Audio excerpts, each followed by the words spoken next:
안녕하세요. 결혼한 지 3년 만에 이혼을 결심한 30대 여성입니다.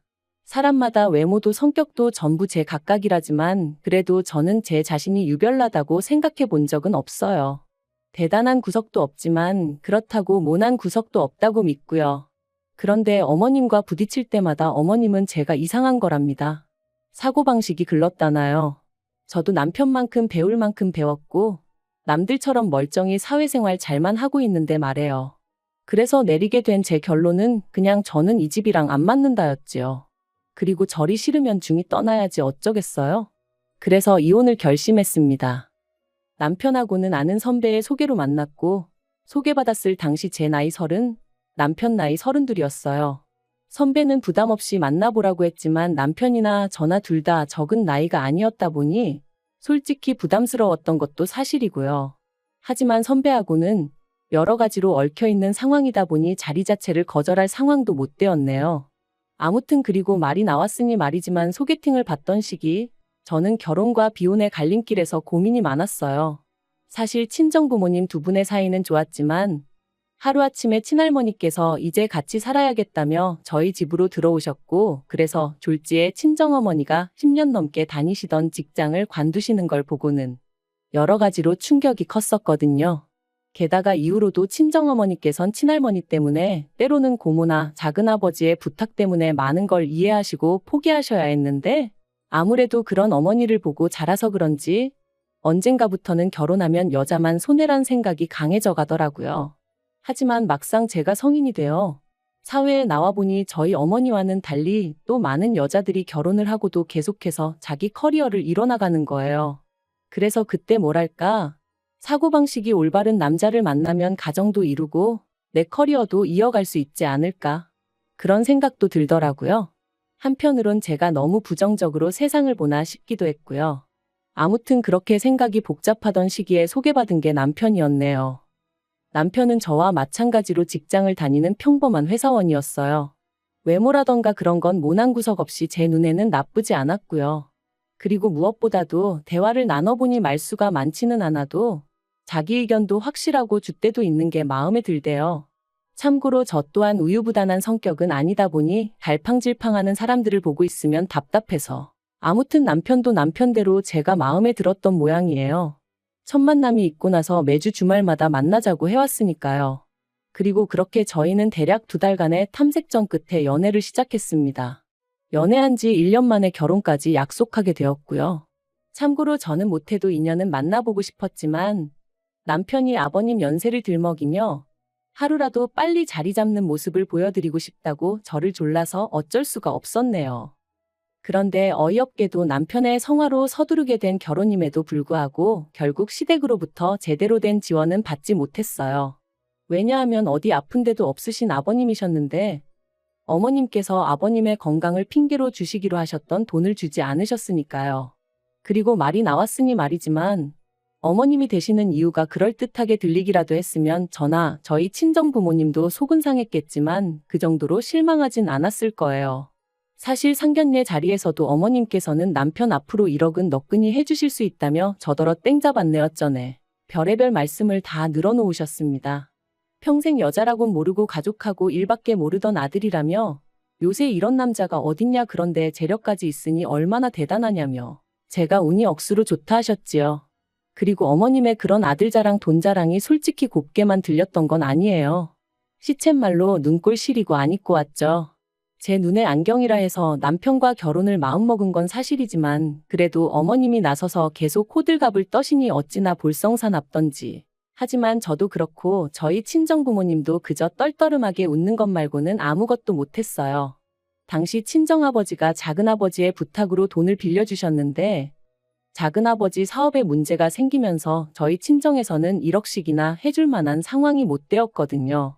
그런데 어이없게도 막상 청첩장이 나올 때까지 어머님은 이런저런 핑계로 돈을 주시지 않으시더니 결국 결혼식 2주 전 저를 불러 앉혀놓고 하시는 말씀이 아버님 연세를 생각하면 지금 당장 쓰러지셔도 이상할 게 없답니다. 그리고 그렇게 되면 병원비며 이것저것 한두 푼 들어가는 게 아닐 텐데 그때 돼서 저희한테 손 벌리고 그러면 저희도 그렇고 어머님 아버님도 얼마나 마음이 안 좋겠냐대요. 그래서 내린 결론이 당장 결혼하는데 뭐 딱히 지원해 줄 건 없고 살다가 사정 좋아지면 해주겠답니다. 그때는 솔직히 얼마나 어이가 없던지 분한 마음까지 들더라고요. 하루아침에 상황이 달라진 것도 아니고 그러면 최소한 상견례 때 예의는 갖춰주셨어야 하는 거 아닌가 싶었으니까요.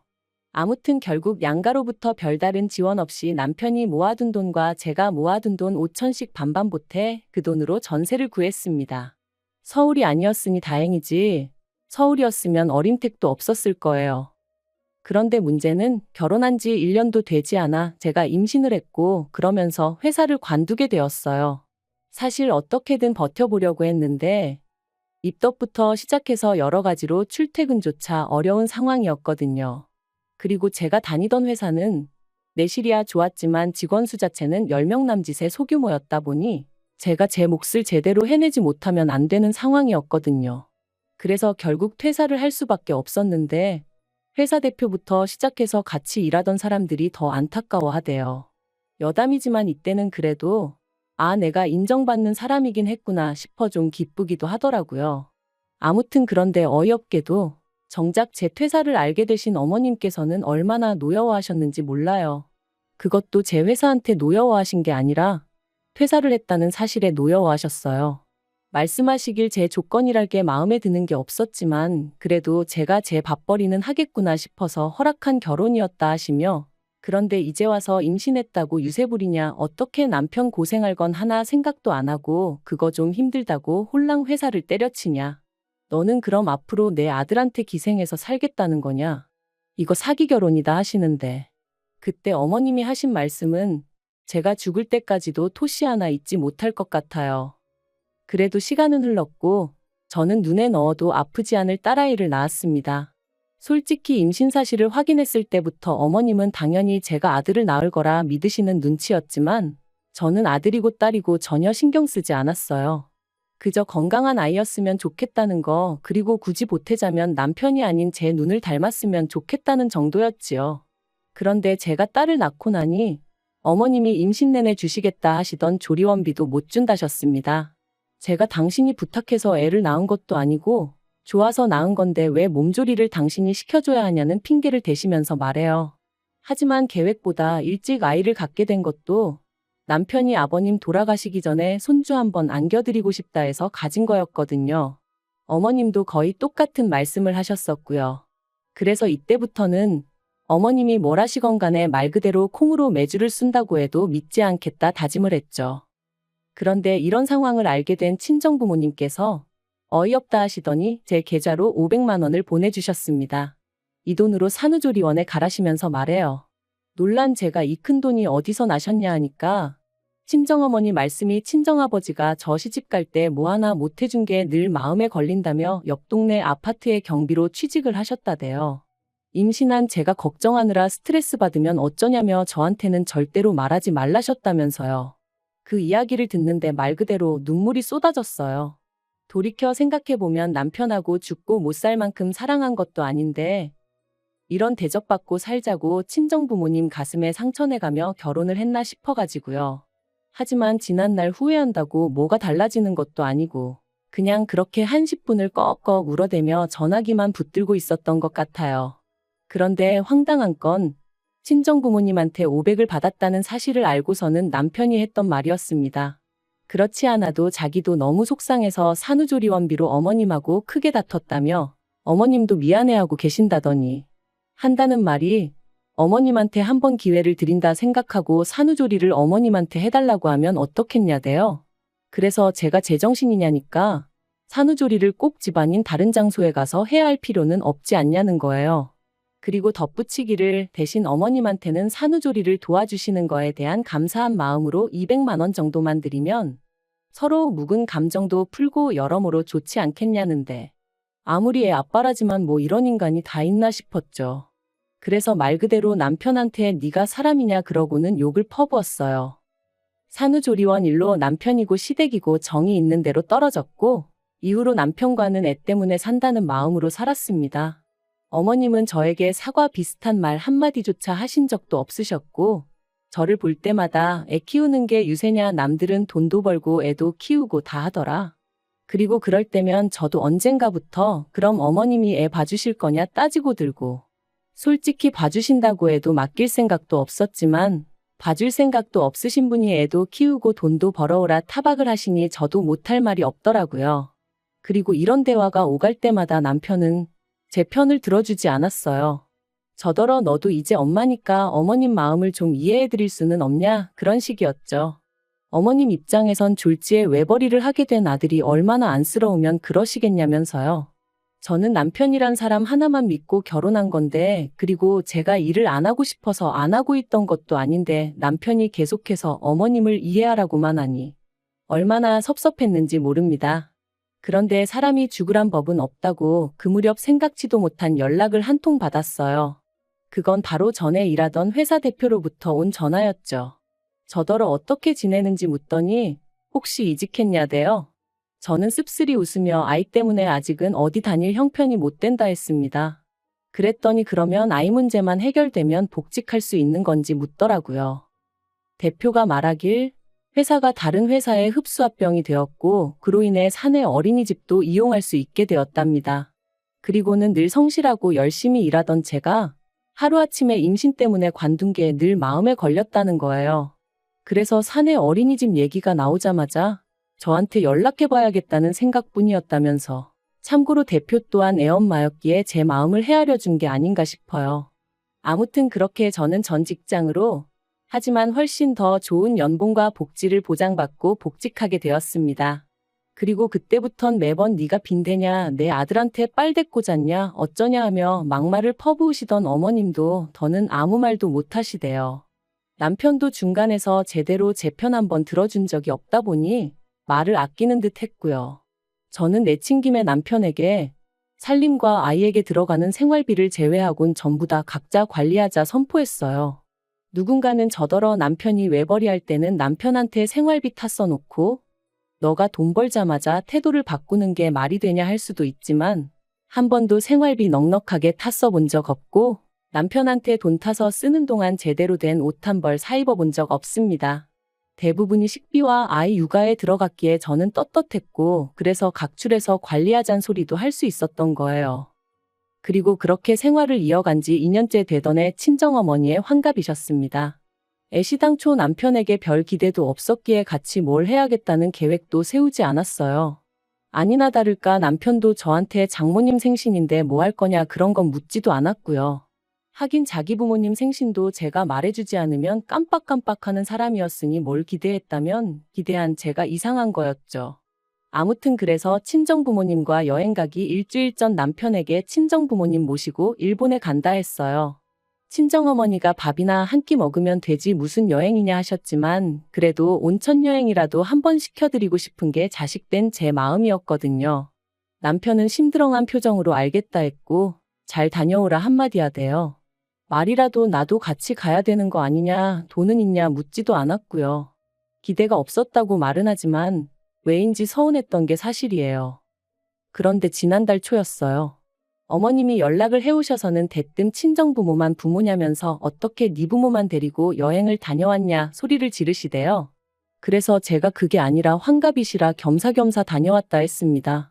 그리고는 어머님이 혹시 걱정하실까봐 드리는 말씀인데 어머님 아들 돈은 1원 한 푼 쓰지 않았다 했죠. 하지만 어머님께서는 그래도 그건 경우가 아니라며 화를 내셨고 당신 환갑 때는 아무것도 못했다며 하소연을 하셨습니다. 황당한 건 어머님 환갑 때는 제가 이 집 며느리가 아니었는데 말이죠. 어머님은 저희 친정어머니보다 나이가 6살이나 많으셨거든요. 그래서 제가 그러면 칠순 때 챙겨드리겠다 하니까 칠순까지 얼마나 남았는 줄 아느냐며 무조건 지금이라도 지나간 환갑을 챙겨달라셨어요. 어이도 없고 환장하겠더군요. 그렇게 전화로 1시간 10분을 시달린 끝에 알겠다 했습니다. 그런데 곰곰이 생각해보니까 제가 그걸 왜 해드려야 하나 싶더라고요. 그래서 남편한테 여행은 좀 과한 것 같다니까 저더러 알아서 하랍니다. 자기는 어머님 환갑 때 100만 원 해드렸으니까 이 일과는 상관이 없다면서 말이죠. 그리고 강 건너 불구경하듯 말하는 남편의 모습을 보고 있으니 그동안 어머님과 제가 갈등이 있을 때마다 남의 일마냥 먼 산만 보던 남편의 지난 과거들까지 떠오르면서 더더욱 억울하고 분한 마음이 들더라고요. 그래서 저도 이대로는 못 넘어가겠다. 말 그대로 복수를 해야겠다 싶대요. 그래서 어머님이 저한테 이렇게 주신다며 잔뜩 기대하게 만드셨던 것처럼 저도 여행 일정이며 이런저런 이야기로 남편과 어머님을 잔뜩 들뜨게 만들었어요. 그리고 출발 하루 전날 남편과 함께 어머님 댁에 찾아가 갑자기 사정이 생겨 여행을 못 갈 것 같다고 통보해버렸습니다. 영문도 모르고 같이 간 남편이 눈이 휘둥그레져서 저를 쳐다보더라고요. 그리고 역시나 제 예상대로 말 그대로 난리가 났어요. 제가 당신을 가지고 놀았다면서 세상에 이런 법이 어딨냐 하시더니 약속을 했으면 지켜야지 사람을 뭘로 보고 이런 짓을 하냐면서요. 그래서 저도 지지 않고 저는 어머님 사정을 다 이해해드렸는데 어머님은 왜 저를 이해 못 해주시냐 서운하다 받아쳤습니다. 어머님이 저한테 하셨던 말씀처럼 제가 무슨 빚을 진 것도 아니고 마음 같아선 해드리고 싶었지만 안 되는 걸 어떡하겠냐고요. 그랬더니 어머님도 더는 아무 말씀을 못 하시긴 하대요. 하지만 이 일로 남편 입에서 이혼 소리까지 나올 줄은 솔직히 꿈에도 생각을 못 했습니다. 남편은 그저 저더러 너무하다며 어머님이 결혼할 때 돈 안 해주신 걸로 제가 이렇게 앙심을 품고 있을 줄은 몰랐다는 거예요. 그래서 돈이야 우리 친정에서도 안 해주셨는데 내가 무슨 앙심을 품고 있었겠냐 했습니다. 하지만 이후로 어머님이 돈 가지고 나를 얼마나 서운하게 하셨는지 당신은 알지 않냐고. 그때 맺힌 게 지금 이렇게 터져나온 것뿐이라 했죠. 하지만 남편은 저를 이해하려 노력하기보다는 그래도 어머님이 얼마나 상처를 받으셨겠냐며 제가 심했답니다. 그리고 그런 남편과 저도 더는 대화하고 싶지 않아 마음대로 생각하라 했는데 남편이 친정부모님과 여행하면서 든 돈이 얼마냐며 그 돈하고 똑같은 액수로 어머님한테 드리래요. 제 잘못에 대한 용서를 구하면서 말이죠. 그리고 그 말을 들으니 앞으로 살면서 이보다 더한 일들도 많을 텐데 그럴 때마다 남편은 제 편이 아니겠구나 싶은 생각이 들면서 이혼하자는 남편을 더 이상 붙잡고 싶지 않아졌습니다. 솔직히 붙잡은 것도 제가 남편이 너무 좋아서 그런 것보단 애 아빠니까 그런 거였고요. 결국 남편과 저는 협의 이혼 중이고 앞으로 한 달 정도면 저희는 완전히 남남이 됩니다. 앞으로 혼자 아이를 키우며 살 생각을 하면 솔직히 눈앞이 깜깜하기도 하지만 그래도 정서적으로나 경제적으로나 뭐 하나 의지하기 힘든 사람과 부대끼며 사는 것보단 혼자가 낫겠다는 확신이 있거든요. 그리고 엄밀히 말하면 저를 아껴주는 부모님과 직장 동료들 친구들이 있으니 저는 혼자가 아니죠. 잘 살 수 있을 거라 믿어요.